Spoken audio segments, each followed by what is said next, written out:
Dia sudah terdiagnosis nih, tetapi habis itu udah hopeless. Jadi ada mindset sendiri bahwa ini udah pasti nggak sembuh. Nah itu. Jadi akhirnya kita suruh kontrol, menghilang. Bayi baru lahir udah kena leukemia misalnya. How come? Gitu kan? Dia kan nggak, masa belum makan makanan instan atau apalah yang menurut orang awam itu menyebabkan kanker gitu kan? Faktor lingkungan sangat minim.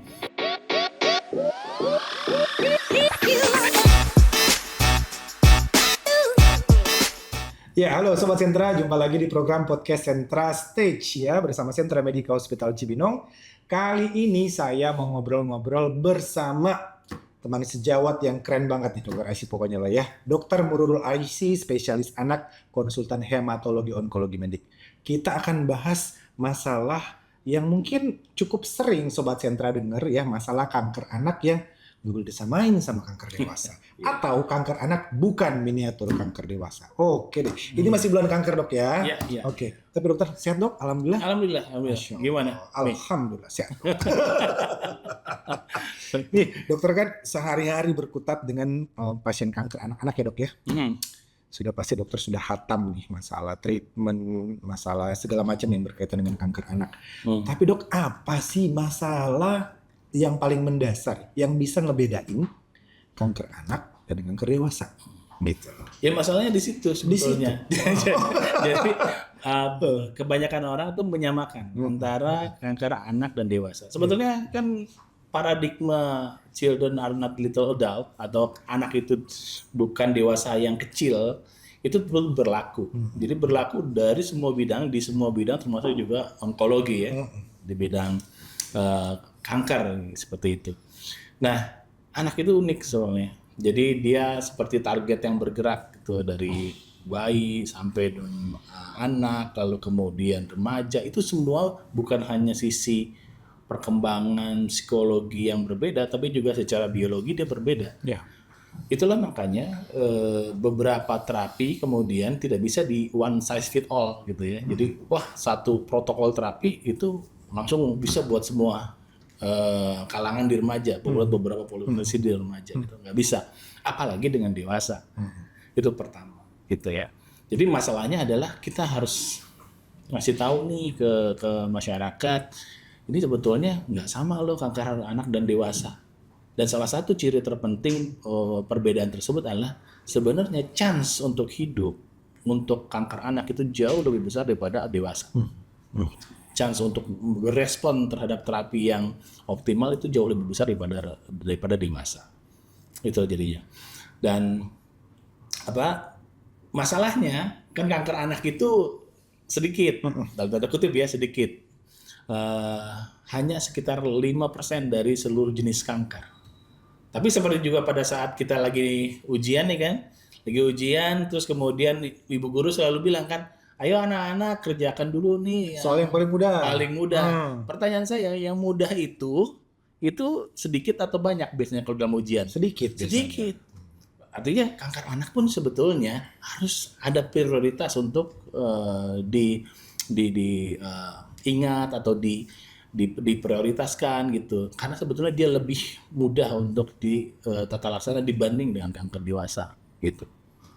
Oke. Jadi udah ketemu nih perbedaannya ya. Kanker anak prognosanya lebih bagus lah ya. Prognosisnya lebih bagus. Nah, kan jadi pasti Dokter Helmi nanya nih, lah mengapa lebih bagus? Ya kan? Ya. Mengapa lebih bagus? Nah, itu terjadi kenapa? Karena memang kanker anak itu tidak berinteraksi terlalu banyak dengan lingkungan umumnya ya. Ini saya bicara secara general. Biasanya dia lebih karena ketidakstabilan genetik. Pada saat saya bicara bahwa ini adalah ketidakstabilan genetik, itu bukan berarti diturunkan. Jadi hanya sekitar 10% dari seluruh jenis kanker anak itu yang diturunkan. Nah, karena dia tidak berinteraksi dengan lingkungan untuk menjadi kanker, maka sebetulnya tumor burden mutation-nya atau beban tumor di satu individu yang menderita kanker, anak yang menderita kanker itu lebih sedikit dibandingkan dengan dewasa. Nah, karena dia lebih sedikit, artinya dia bisa lebih berespon terhadap terapi. Dan juga asalnya dari kanker anak itu biasanya dari embrional. Jaringan embrional dan bukan jaringan epitel yang sudah di ujung nih ya. Sehingga juga dia lebih berespon juga terhadap kemoterapi. Jadi umumnya kanker-kanker pada anak itu dia akan berespon terhadap kemoterapi. Jadi nggak sesulit misalnya di dewasa ya. Ini kita katakan tidak sesulit artinya bukan kita meremehkan yang dewasa ya. Dewasa ataupun meremehkan severity dari kanker anak. Tidak, semua kanker pasti sulit. Tapi relatif lebih mudah di handle. Gitu. Makanya WHO di tahun 2030 nih itu dia mau meningkatkan angka survival keharapan hidup kanker anak itu sampai 60% di seluruh dunia. Saat ini itu ada jomplang, diskrepansi. Di negara maju bisa hidup sampai sekitar 80% punya chance untuk hidup anak yang menderita kanker. Di negara-negara berkembang, ya emerging market ya, kayak Indonesia lah ya. Secara general dulu ya, itu cuma 20%. Indonesia berada di tengah-tengahnya, 50% seperti itu. Nah kita harus nyampe dulu nih, masuk ke situ sehingga minimal kita nanti akan bisa sama. Simple, kenapa kita bisa meningkatkan harapan hidup itu sebenarnya simpel karena salah satu penelitian dari Scott Howard dia bilang sebetulnya kan kenapa perbedaan itu terjadi ternyata di negara berkembang yang pertama tidak terdiagnosis. Kanker anak itu banyak tidak terdiagnosis. Dia terjadi karena dia akut cepat meninggal cepat belum sempat dibawa ke dokter atau rumah sakit yang menyediakan pelayanan hematologi onkologi anak. Ya keterlambatan itu juga bisa dipengaruhi oleh mindsetnya tadi. Berarti wah ini sulit kalau misalnya kena kanker pasti udah sulit diobati udah ke alternatif aja gitu ya. Itu juga menyebabkan delay yang begitu banyak gitu ya. Atau misalnya kita anak kita menderita kanker lebih parah lagi kita nanyanya bukan ke dokter, nanyanya ke Google. Ya kan? Self diagnosis sampai self treatment atau ke Facebook atau misalnya media-media sosial yang lain. Jadi bukannya fasalu ahla zikr tapi fasalu ahla Google. Gitu. Gimana kan? Itu bisa membuat seperti itu. Jadi poin pertama adalah dia tidak terdiagnosis. Poin kedua adalah dia sudah terdiagnosis nih, tetapi habis itu udah hopeless. Jadi ada mindset sendiri bahwa ini udah pasti nggak sembuh. Nah itu. Jadi akhirnya kita suruh kontrol menghilang. Jadi sudah terdiagnosis tapi kemudian harus stop follow up. Ya, gitu. Menolak tidak diterapi artinya. Ada yang ketiga sudah didiagnosis, sudah diterapi tapi kemudian dia menghilang lagi entah kemana karena merasa sudah sembuh. Merasa sudah di tengah jalan sebelum protokol pengobatan itu kita katakan, ini selesai nih Bu, itu atau Pak ini udah selesai. Nah, mereka menghentikannya sendiri karena merasa udah. Karena memang pengobatan kanker umumnya lama Mas, sekitar 2-3 tahun lah. Jadi kadang-kadang mendaki, turun lagi, ngedrop, kemudian naik lagi itu kadang mungkin menimbulkan rasa yang goyang ya.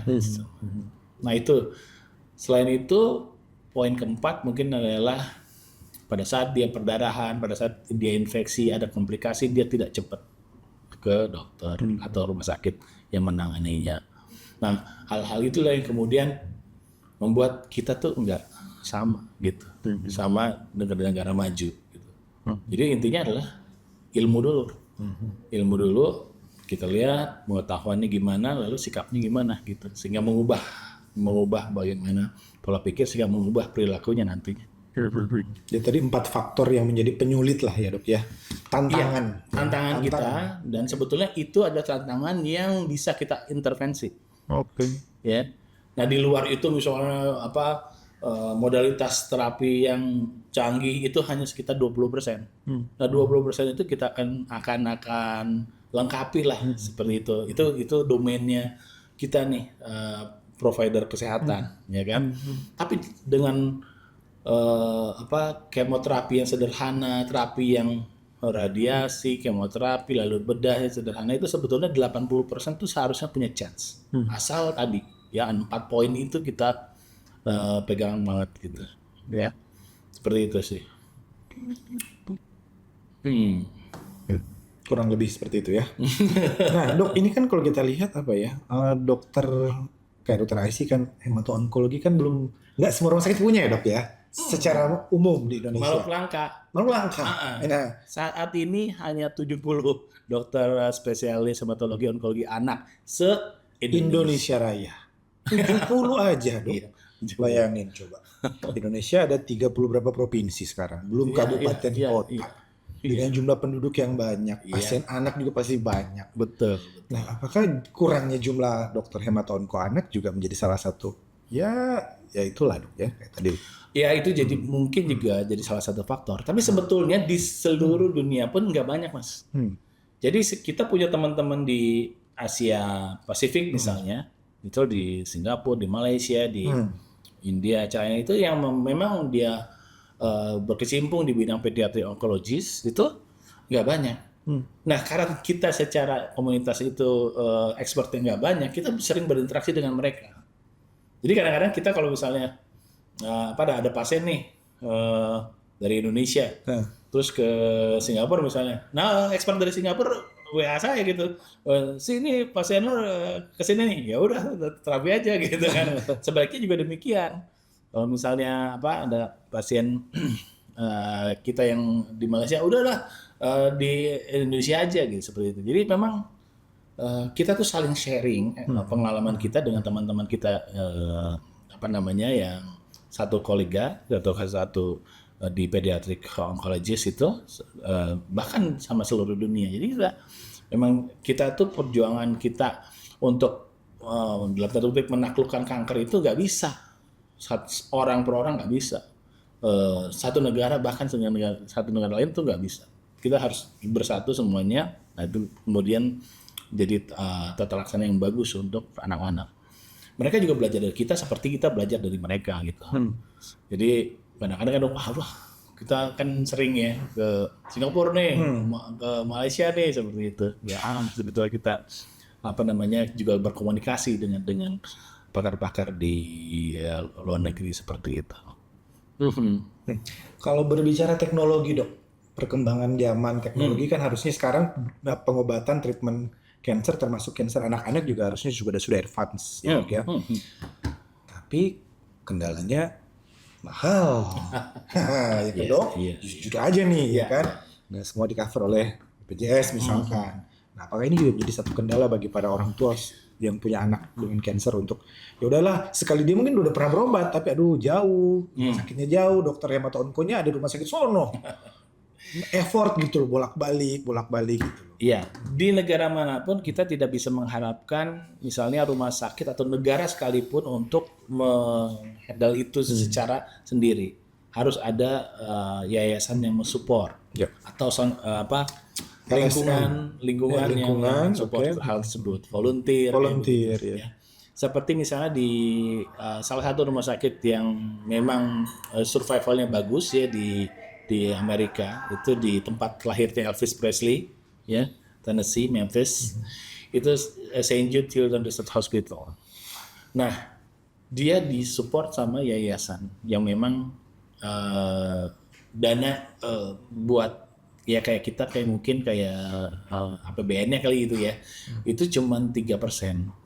Kalau di kita kan nggak ada, di kita ya sekali nggak ada dana tersebut gitu ya untuk pelayanan penelitian khusus untuk kanker anak. Nah di US tuh 3% dan itu aja mereka protes gitu ya.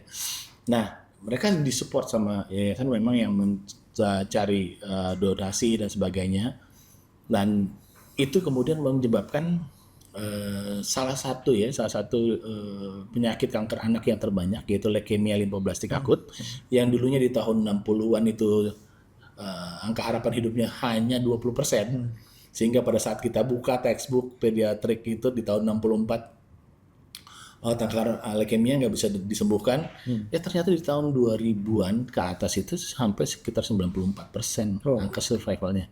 Dan pada saat saya tanya mentor saya di Utrecht, Prof, berapa targetnya untuk survival ini? Jawabannya berapa? Tebak. Tadi 94 ya? 94. Oh. Ya 99.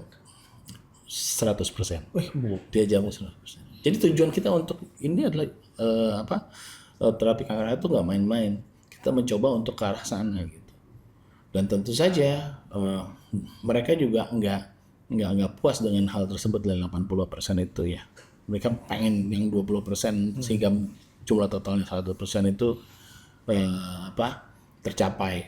Nah di situ ada kombinasi antara bagaimana regimen yang relatif soft di negara berkembang, tapi less toxicity, jadi toksisitasnya berkurang, itu mewarnai regimen yang intensif dengan survival yang bagus gitu. Jadi kombinasi itu, jadi mereka belajar bagaimana regimen yang less toxicity, kita belajar bagaimana regimen yang efektivitasnya bagus, gitu. Keseimbangan itu antara bagaimana mencapai remisi atau mencapai efektivitas, tapi tanpa toksisitas yang berat. Nah itu yang jadi challenges dari semua ahli-ahli kanker anak di seluruh dunia. Dan itulah kenapa kita saling belajar nih, gitu. Di salah satu seminar ini nanti di bulan Februari biasanya mereka akan mengadakan ya Saint Viva Forum. Dia itu ada exchange. Jadi pengalamannya di share. Yeah. Mereka share pengalaman mereka, kita share pengalaman kita, gitu. Dan terus ternyata nggak semuanya gitu. Ya. Jadi menarik gitu ya untuk kita membahas hal terapi bahkan dari diagnosis pun kita menarik. Misalnya gini Mas, jenis kanker apa sih yang paling sering terjadi pada dewasa? Apalah, I'd say lymphoma or kanker biasanya ini kanker payudara ya. Perempuan ya, kayak payudara cervix. Iya, dulu kan siapa mantan saya Angelina Jolie ya kanker payudara gitu. Angelina Jolie. Dia juga gitu. Terus itu ipar saya. Oh, ipar ya. Berarti kan saudara. Kanker payudara, lalu kemudian kanker kolon itu terbanyak ya, kanker apalagi paru itu terbanyak di dewasa, lalu kemudian mungkin kanker serviks ya. Tetapi itu nggak banyak atau bahkan nggak ada pada anak. Yang ada pada anak juga tidak ada dan juga tidak banyak pada dewasa. Ya. Misalnya apa? Leukemia, limfoblastik akut itu jarang pada dewasa. Retinoblastoma jarang. Retinoblastoma kanker mata jarang. Itu biasanya balita betul. 2 tahun, 3 tahun seperti itu. Terus kemudian Wilms tumor, tumor ginjal. Ya karena ditemukan sama dokter Wilms, makanya namanya tumor Wilms. Ya. Semua coba ditemukan oleh Sentra Medica kan tumor Helmy. Kok nggak lucu namanya? Tapi nggak cocok ya? Nggak cocok ya? Itu tumor Wilms. Tumor Wilms. Kemudian ada neuroblastoma. Nah, itu juga yang lebih sering terjadi pada anak yang tidak terdapat pada dewasa. Walaupun, nah ini lagi yang uniknya, ada populasi di antaranya. Jadi anak, terus kemudian dewasa, populasi di antaranya apa? Remaja. Ternyata sekarang nih ketahuan remaja secara biologi dia berbeda juga dengan anak dan dewasa. Nah itu dikenal dengan sebutan AYA, adolescent and young adult. Jadi 15 tahun sampai usia 39 tahun. Ada remaja, ada dewasa muda. Ya. Dan itu mau diterapi pakai protokol anak nggak bagus. Pakai protokol dewasa nggak bagus. Nah, jadi cuman memang ada superioritas dari protokol anak di situ. Nah, kan dia memang remaja lebih mendekati ke anak kan. Tapi nggak sebagus kalau anak diterapi dengan protokol yang dimaksud gitu. Jadi para ahli sekarang melihat ternyata bahkan ada populasi lagi di antara itu yang perlu perhatian khusus, yaitu remaja gitu. Kan remaja sekarang kan sangat jarang ke dokter, ya kan? Dan dia sangat aware sama apa namanya jaim lah ya, gitu buat body ininya ya, sama-sama bentuk tubuhnya sangat ini. Jadi dan dia mereka itu merasa sebagai populasi yang sangat fit sehingga susah untuk dapat penyakit. Umumnya mereka begitu. Kita enggak. Saya kira kita masih muda lah seperti itu. Nah, sehingga itu tidak banyak dilirik atau tidak banyak dieksplorasi dalam bidang kesehatan. Nah, taunya ternyata ada yang namanya, misalnya dalam leukemia ya, ada namanya survival cliff. Untuk pada saat dia di usia 10 tahun, 14 tahun, kok tiba-tiba angka harapan hidupnya malah turun. Nggak sebagus di anak gitu. Nah, itu jadi concern kita juga. Jadi bayangkan, tidak cuma anak berbeda dengan dewasa, tapi remaja pun berbeda. Nah, itu akan menjadi satu hal yang menarik ya. Kalau kita, makanya saya masuk ke hematologi onkologi anak tuh begitu. Kita ada pintu yang belum terbuka sepenuhnya, yang kita belum tahu sepenuhnya, gitu kita explore terus gitu. Itu kan jadi menarik ya. Daripada kita tahu, oke, ini penyakit ini gitu ya. Kita tahu lah. Penyakit infeksi kebanyakan kita tahu gitu. Tapi kanker beda. Kanker anak apalagi gitu. Makanya berminat jadi onkologi anak jadi ke 71 ya. Menarik juga ya. Iya. Jadi tantangannya ada di situ ya. Jadi di anak yang remaja ini ya. Ada remaja juga. Jadi setiap rentang umur punya tantangan tersendiri. Setiap rentang umur punya tantangan sendiri. Misalnya apa? Bayi, Mas. Bayi baru lahir udah kena leukemia misalnya. How come? Gitu kan? Dia kan nggak, masa belum makan makanan instan atau apalah yang menurut orang awam itu menyebabkan kanker gitu kan. Faktor lingkungan sangat minim. Nah, itu karena apa? Karena faktor dari instabilitas genetiknya. Balita. Terus anak gimana gitu. Bagaimana kita berkomunikasi dengan anak? Bagaimana kita berkomunikasi dengan remaja itu beda. Bagaimana kita berkomunikasi dengan bayi misalnya gitu kan beda. Pakai bahasa apa nih? Iya, ini bayi nangis nih, kenapa nih? Apakah dia merasa nyeri? Ya kan? Apakah merasa nggak nyaman? Misalnya popoknya basah, misalnya seperti itu. Itu kan kita beda gitu untuk cara pendekatannya. Kalau orang dewasa bisa ngomong kan, nyerinya di sini gitu. Nih, ya. Iya. Kalau anak kan semuanya atut iot. Iya, atut iot. Iya, atut iot semuanya. Gimana kita pendeteksinya? Bener nih atut iot nih, atau jangan ini karena nggak nyaman dia merasa itu. Ya. Nah, itu tuh challenge dari kanker pada anak dibandingkan dengan kanker pada dewasa ya. Tapi Allah tuh maha adil. Jadi seperti salah satu perbedaannya kembali ya, kanker dewasa itu dia bisa dicegah, Mas. Tapi kanker pada anak umumnya tidak bisa dicegah. Misalnya kayak yang tadi ya, misalnya kanker payudara, udah diketahui nih. Misalnya ada keturunan nih, ibunya menderita kanker payudara, dia menderita benjolan, dia periksa gennya, BRCA-nya positif, kartunya positif, misalnya. Wah, kemungkinan nih saya menderita kanker payudara. Kayak kan ada tindakan radikal yang dilakukan oleh mantan saya tersebut kan gitu ya. Gitu ya. Sampai semuanya diangkat semuanya kan. Tapi kalau kanker pada anak nggak bisa kita bilang gitu. Nggak bisa dicegah karena kita nggak tahu sebabnya apa. Tapi respon terhadap terapinya lebih bagus. Lebih berespon lah terhadap terapi tersebut. Gitu. Jadi memang inilah yang mesti diketahui menurut saya sih oleh orang awam. Jangan samakan lah dia dengan yang lain. Jangan samakan. Oke. Arafik jadi lagu. Perlu nyanyi nih dong. Coba Mi. Jangan samakan. Gitu ya. Nah, banyak survivor juga dari kanker anak ini yang sudah selesai pengobatan, sudah 5 tahun bebas pengobatan lalu kemudian bisa beraktivitas. Banyak yang sudah jadi dokter, banyak jadi pengacara, banyak juga yang jadi salah satu konsultan bahkan ya. Iya. Itu dulunya dia kanker anak ya. Nah, artinya apa? Ada yang namanya DALI ya. Artinya Disability Adjusted Life Years.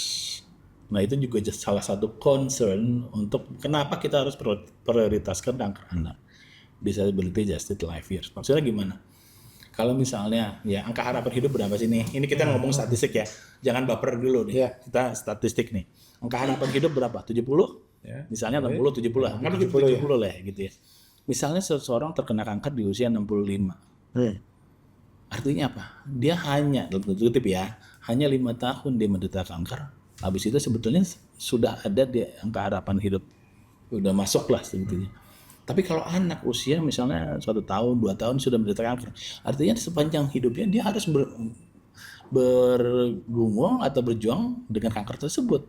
Nah, itu namanya DALI, Disability Adjusted Life Years. Sehingga kalau kita hanya lihat volumenya 5%, seakan-akan itu volume sedikit. Tapi kalau kita lihat DALI-nya, Disability Adjusted Life Years, itu kanker anak itu nomor 1.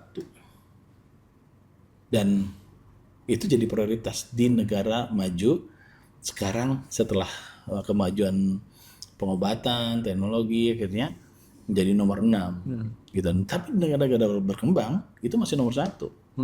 Gitu. Jadi lihat dari sisi dari mana nih kita memikirkan konsep kanker anak ini. Dari sisi volume dia sedikit seakan-akan dia kalah dengan atau tidak usah jadi prioritas dibandingkan dengan kanker dewasa.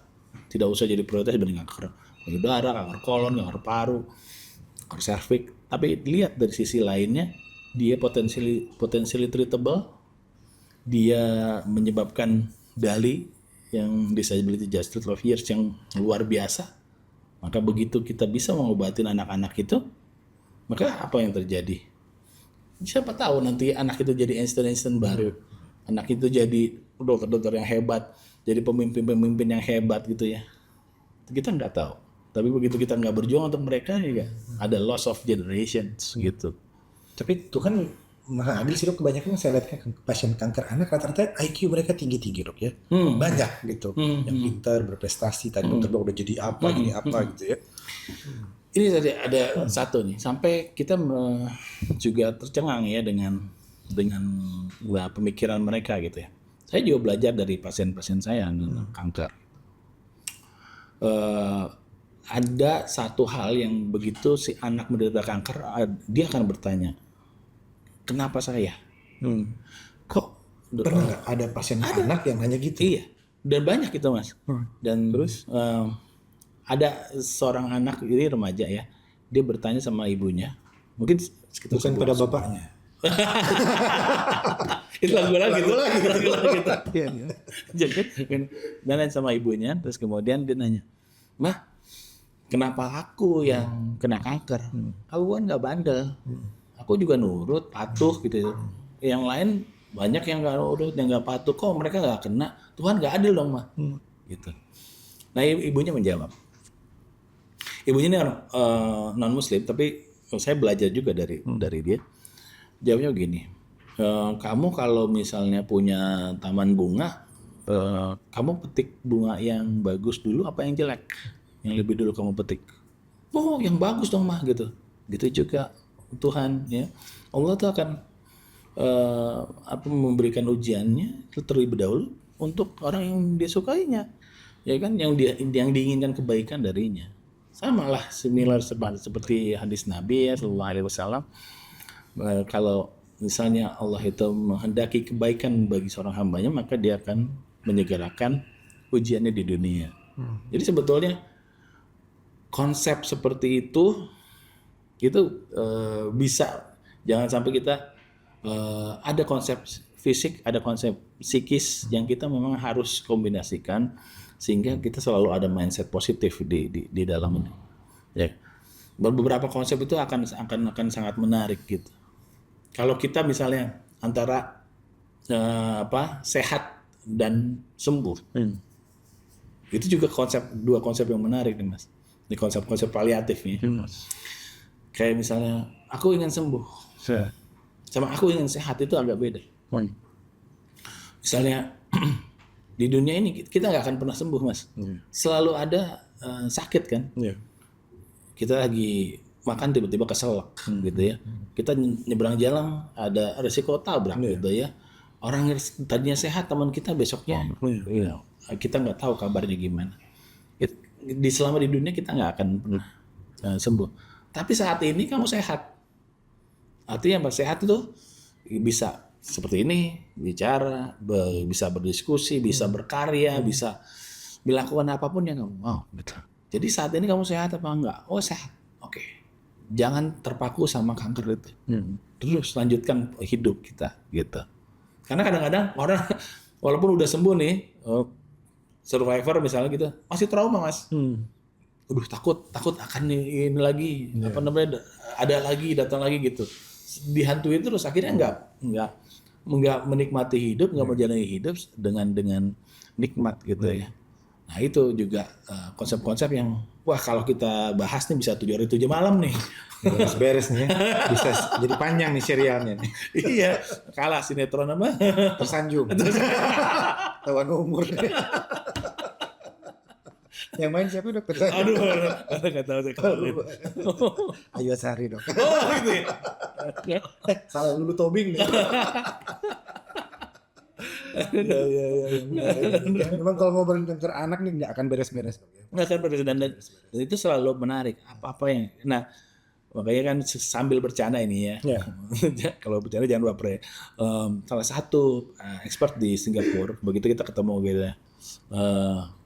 Good doctors will become pediatrician, but good pediatrician will become pediatric oncologist. Jadi jangan sampai cuma 70 lah, ya harus nambah gitu. Betul. Apalagi dengan potensial yang treatable gitu, kita mesti inilah, ya.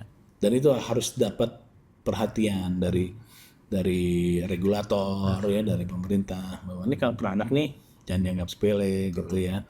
Dan kalau kita ingin menunjukkan kepada dunia nih, misalnya bahwa kanker bisa disembuhkan, jangan lupakan kanker anak, gitu. Apalagi yang mau diketahui tentang kanker anak? Pasti banyak ya, tapi karena waktu ini luar biasa, udah terbatas. Yang pasti kanker anak itu treatmentnya berbeda dengan kanker dewasa, ya. Jenisnya berbeda. Sumbernya berbeda, asal selnya berbeda ya, respon terhadap terapinya berbeda ya, juga apa namanya bagaimana kita terapinya itu pendekatan terapinya itu berbeda. Jadi sekali lagi anak bukan miniatur orang dewasa. Jadi semua bidang ada ahlinya masing-masing ya. Maka serahkanlah kepada ahlinya gitu. Serahkan kepada ahlinya. Betul. Ya begitulah, jadi mudah-mudahan obrolan ini ya Sobat Sentra bermanfaat ya. Jadi jangan menyamakan ya. Anak-anak berbeda dengan orang dewasa. Ya. Ada satu lagi quote yang bagus ya dari salah. Karena saya kita pikir mau dikasih pantun. Oh pantun ya. Ntar ubur-ubur ikan lele. Biasanya begitu. Sekarang ini ya trennya ubur-ubur ikan lele. Saya juga keheran tuh kenapa ya. Ntar diganti. Jadi kita tuh kan banyak bersinggungan dengan foundation yang mensupport kanker anak. Ya kan? Ada salah satu yang kita ngobrol, kita dari bersinggungan itu kita belajar juga. Oh ternyata ada konsep-konsep pemikiran yang memang bagus diterapkan di kanak-kanak. Dan juga bagaimana memotivasi teman-teman yang mungkin bisa berkontribusi lebih banyak dengan kanker anak. Jadi kalau saya, Mas Helmi, kan kita semua punya masa lalu ya, yang bisa kita ceritakan nih buat ke keluarga kita, anak kita, cucu kita nantinya. Kenangan yang konyol, yang lucu bisa kita ceritakan.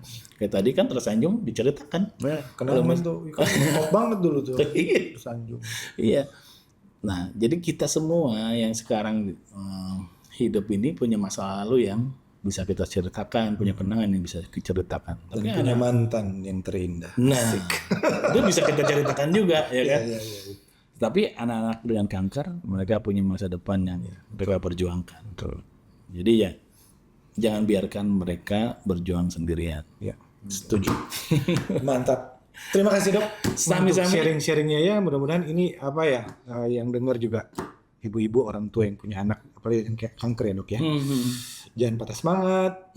Jangan menyerah. Jangan menyerah. Jangan menyerah tuh lagunya The Massive. Dan itu diciptakan tau gak? Pada saat dia mengunjungi Darmais pada saat itu, terus melihat anak kanker yang kanker tulang, usia sarkoma. Karena musisi mungkin sensitif ya, langsung dibikin lagu. Langsung jadi lagu. Itu lagi jangan menyerah. Gitu. Ya, betul. Setuju. Jadi memang apa kata Rian The Massive, jangan menyerah. Jangan menyerah atas apapun, pada keadaan, pada kesulitan dan keterbatasan. Innamal usri yusra, fa innamal usri yusra. Sesungguhnya setelah kesulitan pasti ada kemudahan. Quran surat Al-Insyirah. Masya Allah. Oke, sekali lagi. Kultum gitu. Selesai. Mau jadi kultum.